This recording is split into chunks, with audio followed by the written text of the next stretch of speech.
श्रेष्ठ जन, हम उम्र साथी एवं सभी छात्र एवं छात्राएं, आप सभी को यथावत प्रणाम, नमस्कार एवं आशीर्वाद। आज इस एनुअल फंक्शन पर यहाँ पे उपस्थित होना मेरे लिए भी एक सौभाग्य का क्षण है। और इस विद्यालय से, चाहे महाविद्यालय हो, चाहे ITI कॉलेज हो, चाहे SP इंटरनेशनल एकेडमी हो, इससे जुड़ना मेरे लिए भी सौभाग्यशाली है, क्योंकि मैं भी इस परिसर का अंग रह चुका हूं, अभी भी एक गेस्ट के रूप में अंग हूं इस परिसर का। आज इस एनुअल फंक्शन पे मैं बस आपसे कुछ शब्द अपने कहना चाहूँगा।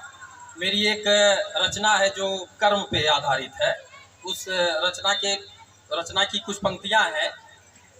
कर्मों की जो बात करूँ मैं, कर्मों की जो बात करूँ मैं, यह जीवन कर्म प्रधान करूँ मैं। कर्मों की जो बात करूँ मैं, यह जीवन कर्म प्रधान करूँ मैं। कर्म कभी ना टलता है, जीवन इसमें फलता है।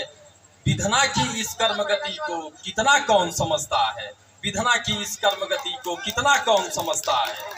तो जिस प्रकार हमारे जीवन में कर्म की इतनी विशेषता है या कर्म की इतनी प्रधानता है कि बिना कर्म किए आप इस धरा पे आप सरवाइव नहीं कर सकते हैं।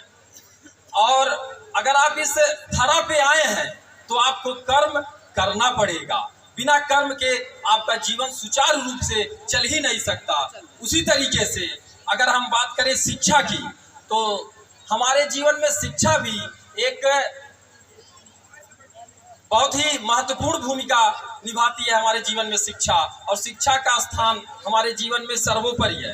अगर हम बात करें शिक्षा की, तो there is a no substitute of education. Without education you can't survive in any sustainable manner. तो शिक्षा की जो, अगर हम एक सस्टेनेबल सोसाइटी में सर्वाइबिलिटी की बात करें, तो सर्वाइबिलिटी के लिए हमारे जीवन में शिक्षा होना चाहिए।